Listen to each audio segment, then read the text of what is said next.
What is up, everybody, and welcome to another episode of Dappz Live. I hope everybody won their fantasy football matchups. I hope you all hit all of your bets. I'm your host, Dappz, with the all and powerful, mighty Ethan. And the Bengals season, after 2 weeks, is officially over. Joe Burrow exited the game against the Jags in the second quarter. It looks bad. Turf toe, torn ligaments in his foot. He may get surgery and be out for 3 months. I think they confirmed he is getting surgery this morning. He's going to be out 3 months. We're talking about 12 weeks. That puts him back earliest week 15. Is the Bengals season officially over, Ethan? Yeah, that Bengals season didn't even start to begin with. That offensive line's terrible. They don't care about their quarterback. I mean, if I'm Joe Burrow, I'm actually going to get traded very soon because if this team won't even spend money on their all-star edge or their first-round draft pick, I mean, they're not going to spend any money on you. So find a way out of town. Don't be Carson Palmer. Don't be stuck there your whole career. It seems like they're also pulling teeth to get Jamar Chase paid, T. Higgins paid, right? So they could have extended all these guys last year and saved 20, 30, 40% on their deals, by the way. So they ended up paying a premium for all these guys. You would have had an extra 20, 30, 40 million dollars to maybe spend on an offensive lineman, right? I mean, they should legitimately think about trying Cincinnati's front office for criminal negligence. I mean, a water boy could sack Joe Burrow at this point. Yeah, that Cincinnati O-line consists of Orlando Brown, who is a failed Kansas City Chiefs tackle, and just rotating draft picks that just aren't good draft picks. I mean, this team needs to figure it out or get lost because, I mean, my whole lifetime, I've never seen a good Bengals team. I mean, listen, I don't know what this means for the Bengals. They won the game with their backup, Jake Browning, threw 3 picks. 3 picks. Listen, what does it say for the Jaguars, by the way? How did the Jaguars lose this game? Ethan, I know that you're on the Jaguars to a degree. I think you're a believer in them. Me, not so much. Do you think the Jags should have inched out this game or what? The Jags seem to be a team that just play up or down to their competition. So if the team is worse, they're going to play bad. If the team is good, they're going to play great. I'm worried about the Jacksonville Jaguars. Like, they had all their opportunity they needed. They were completing like every 60-yard pass they threw, but they couldn't complete checkdowns. So I'm a little concerned. But Jake Browning, honestly, for 3 interceptions, didn't play the worst. No, and he won the game, and I think he threw a touchdown to Jamar Chase and maybe T. Higgins. T. Higgins for sure. T. Higgins for sure. So Browning came in. He got the job done. We'll see if other defenses can read game script on him. What up? Quinn says he met us at the National. Hello, Quinn. Thank you for watching. Mike McCarthy still on the Cowboys. Yes, user. We know that. We know that. Moving right along to, Ethan's hometown team, the Kansas City Chiefs. He grew up in Florida, but his hometown team, the Kansas City Chiefs.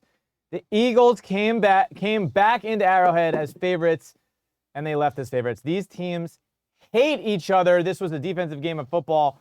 Kind of boring, kind of a gross game. Mahomes throws for 187 yards. Bomb at the end of the game to Tyquan Thornton.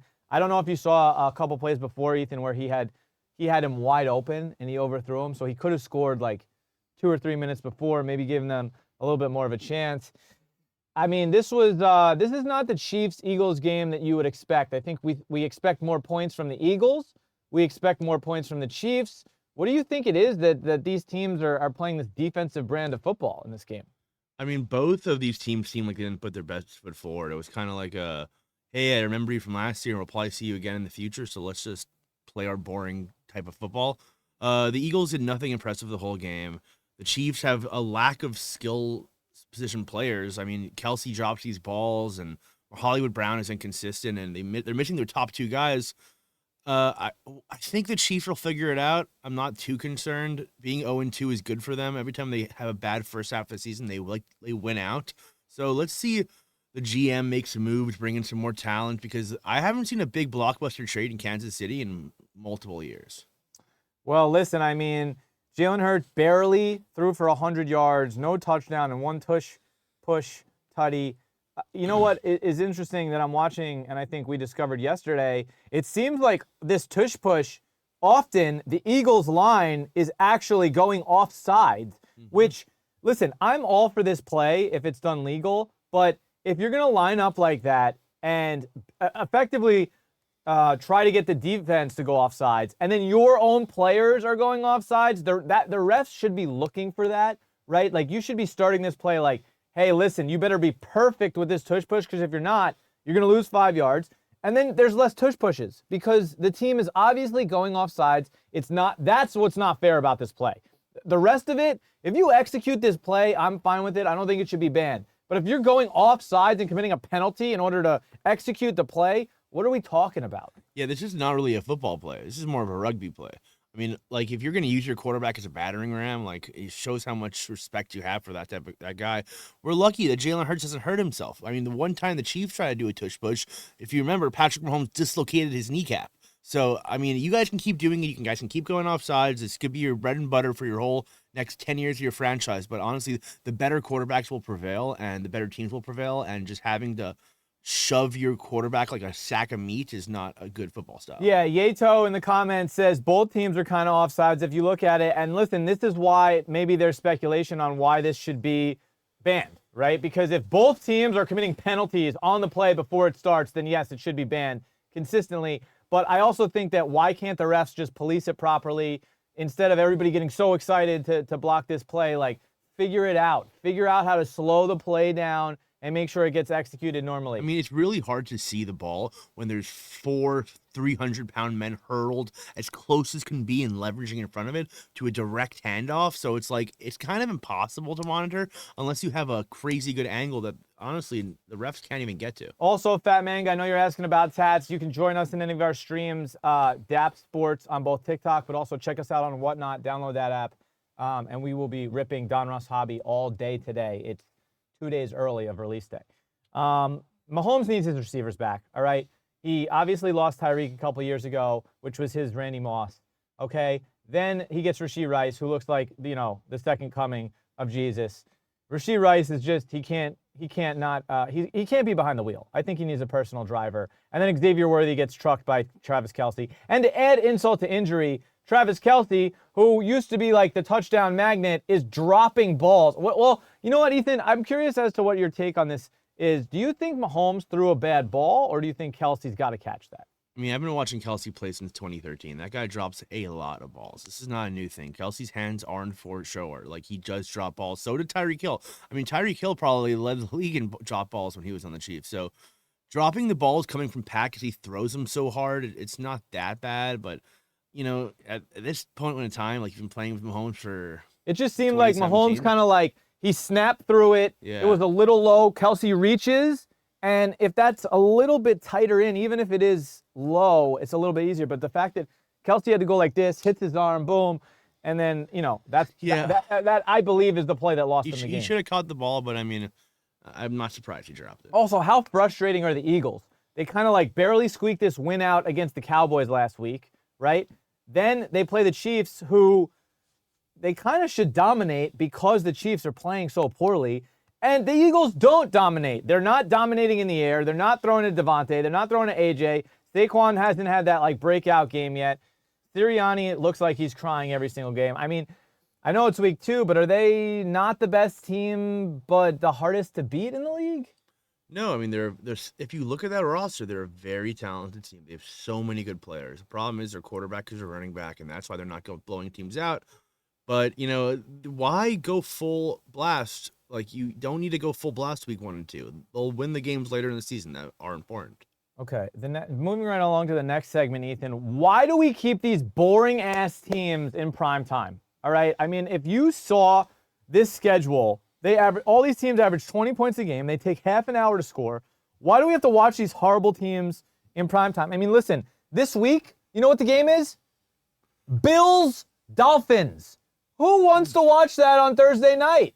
I mean, do you really think that Tua is going to put it together against the Bills and upset? No, yeah, there's no chance to do that. But Thursday night, every team has to play once, so they can't just put all the good teams. They try to stick to an idea of that one good team per matchup.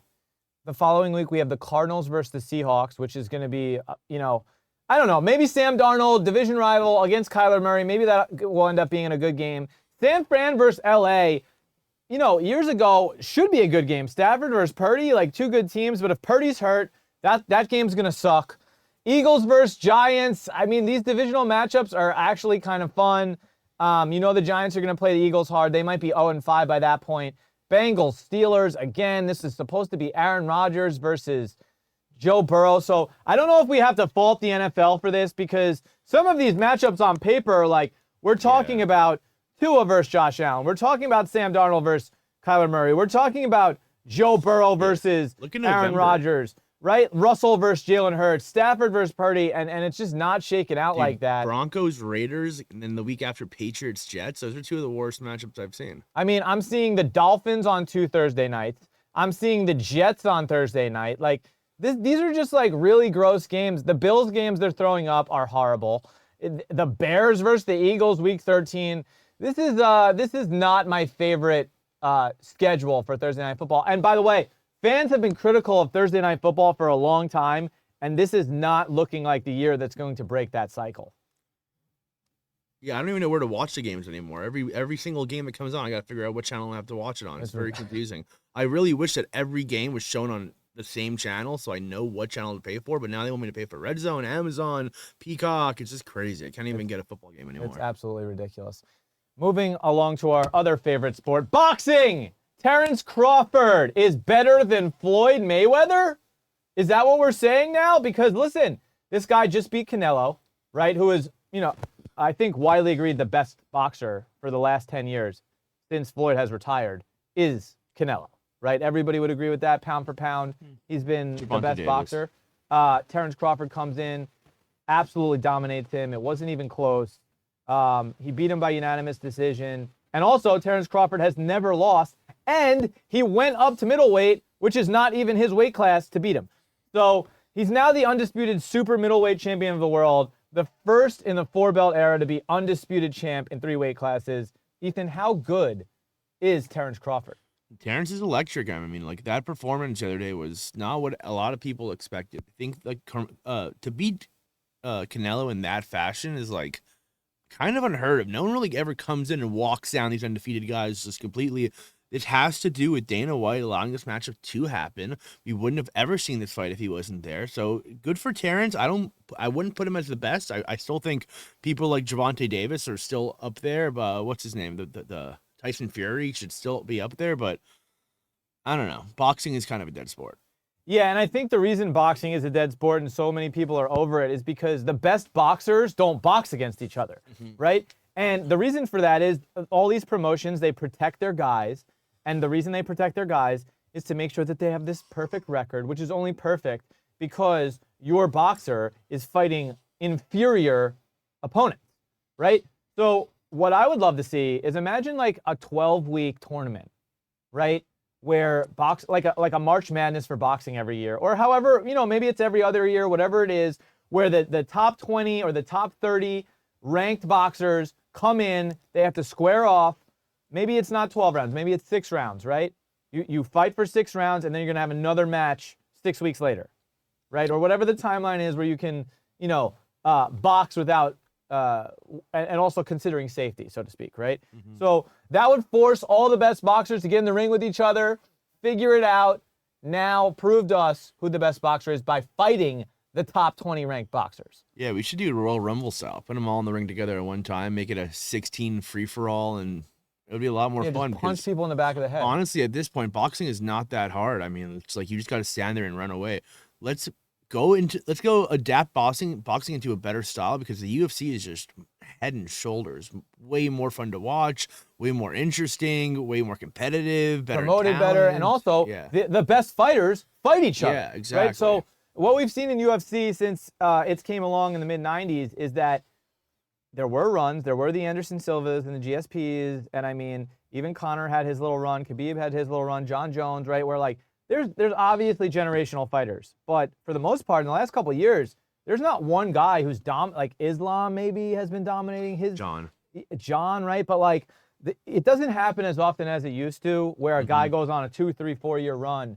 A lot of people, they look undefeatable, and then boom, they lose. Israel, right? He looked like a guy who was about to dominate that division, fell off a cliff. So it happens. People lose their confidence. UFC is superior to boxing because the best fighters fight. Yeah, each it was other. really hard to watch that boxing match because we just finished watching Diego Lopez fight Gene Silva in Noche UFC. It was like one of the best fights of all year, and then you have to go and watch these two guys like barely tap each other after the fight. It's ridiculous. You can't even watch it. So Yato says some news out. JJ McCarthy out for 4 weeks. I haven't heard that. Maybe that broke during this special. Maybe Ethan, see if you can verify that for me. Patriots Jets is the best matchup. I don't think so. Hey Mason, what's going on, brother? Okay, we're gonna move right along to the next segment. The refs love the Colts. The Colts were down 2. They have a field goal to kick to win the game. I see out 1 week. Out the 1 ankle week. sprain. We're getting J.J. McCarthy out 1 week. So Colts are down 2 yesterday. They attempt a 60-yard field goal. Kicker Spencer Schrader doesn't just miss it, but has no chance in any universe of making this kick in a league where 60 yards feels like 40. Dondre Tillman evidently improperly uses leverage, meaning he used another player to leap over another one to block a kick that was landing out of bounds on the 15-yard line.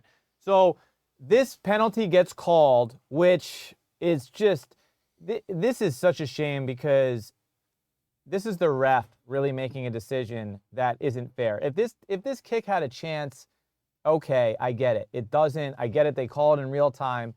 Anyway, they call the penalty. The Colts get a second try. Instead of from 60 yards, they get it from 45. Schrader nails it. Colts win the game. Feels like the Broncos got one stolen from them. I think this happened in a similar way with the Chiefs last year when the Chiefs beat the Broncos on like a last-minute field goal. This is very Sean Payton-esque, right? Losing in this way. He goes super aggressive, trying to block this kick. You're trying to block a 60-yard field goal. Yeah. Like, just let it happen. If you nail a 60-yard field goal to win, that's what it is. Don't lose the game on a stupid penalty like this. It's weird that leverage is not okay here, but the tush push is okay. Ethan, explain that to me. Yeah, you just it's very simple. You just can't jump on top of guys. You can't use each other to push and repel each other over. Like it makes no sense. If you're kicking a field goal from the logo, there's no reason to be having this type of like push to block the kick. It's already a 60-yard kick. I don't mind the call. It's the right call. The Broncos should be better than that. They should know not to be going all out on a 60-yard from the logo game-winning field goal. What up, Jayhawk? What is up, brother? I hope your teams won yesterday. Jayhawk, who are you even a fan of? Cal, no, don't worry. We have sports cards videos on Dappz Sports Breaks, also on TikTok. Please follow us on our other account if you want any sports cards footage. And remember, join us on Whatnot today. We're ripping down Russ Hobby. But back to the Colts-Broncos game, one of the best games of the week, really. And Bo Nix looked a lot better than week 1, right? Danny Dimes continues to look incredible, which I thought, going up against Denver, one of the best defenses in the league, the real Danny Dimes is going to show up. Now, mind you, Jonathan Taylor had, I think, 167 rushing yards and close to 200 yards total. Third most rushing yards in the NFL behind Saquon and Henry over the last 4 years. Are the Colts a shoo-in for the AFC South? Well, first off, the Broncos defense is not what we think it is. I mean, last week against the Titans, they were supposed to mop that team up, and Cam Ward was kind of dicing them up at some points. Now, again, with the Colts getting diced up, I think we got to throw the Broncos' elite defense out the window. But yeah, the Colts are for real. The Colts should win that division. They're just the more well-rounded team because Jacksonville plays down to their opponents. The Texans have no offensive line. The Titans have a rookie quarterback. So it should be a walk-in for the Colts. Well, Jayhawk, Broncos, you got one stolen from you yesterday. Lions looked like the Lions of last year. They looked great. But, back to the AFC South. The Jaguars, I'm not a believer. They just lost to the Bengals without Joe Burrow. Pathetic. All right. CJ Stroud, nowhere to be found last week. We'll see if he rebounds tonight against the Buccaneers. They're playing the Bucs. So, listen, I'm a CJ Stroud believer, but it's getting to that point where he might not be that dude either. And then, obviously, you have Cam Ward, who was sacked 11 times in his first 2 games. That is a record. NFL record for most sacks taken by a quarterback in their first 2 games ever. So I don't think we're going to get a real sample size of is Cam Ward a legit quarterback if the Titans are being coached like this and their offensive line can't protect him. He's just going to stink all year, unfortunately. It sucks for a kid like Cam. You'd like to see him get a fair shot. Now we're going to move right along to our next segment. The worst offensive lineman in history. Ethan, the NFC East gave us the true game of the week. Malik Neighbors and the Giants hitting it off against the Cowboys with the night a little too early after a 50-yard breadbasket bomb from Russ, the only throw he can actually make these days. What Malik forgot, the Cowboys have a leg in Brandon Aubrey. The game was amazing. Malik was incredible. Great runs from Javonte Williams. George Pickens got going for the first time. But the most entertaining thing about this game was offensive tackle James Hudson.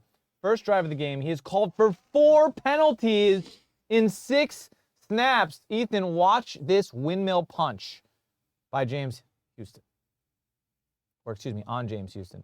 Like, what is that? Look at that again. This guy literally is just slapping people. Just slapping people.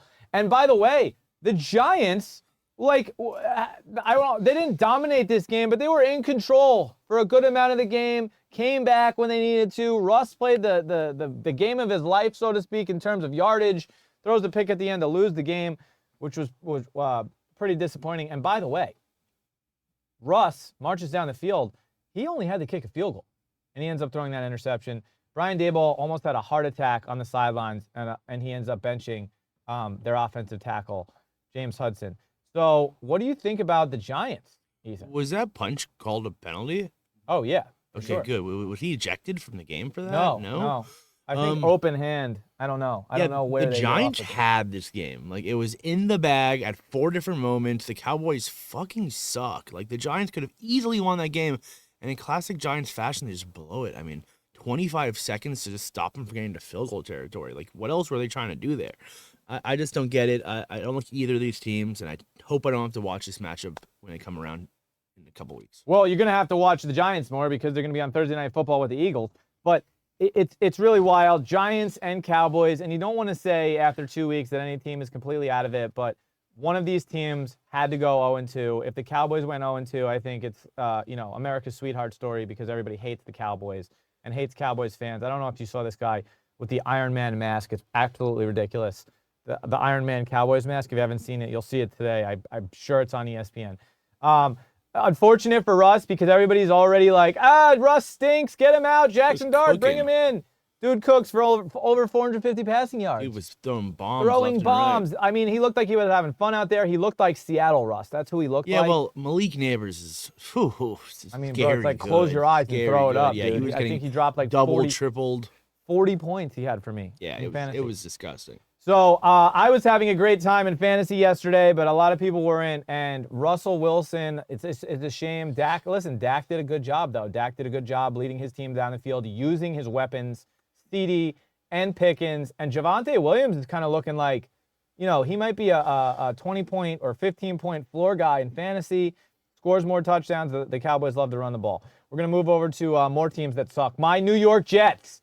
The Jets will always suck.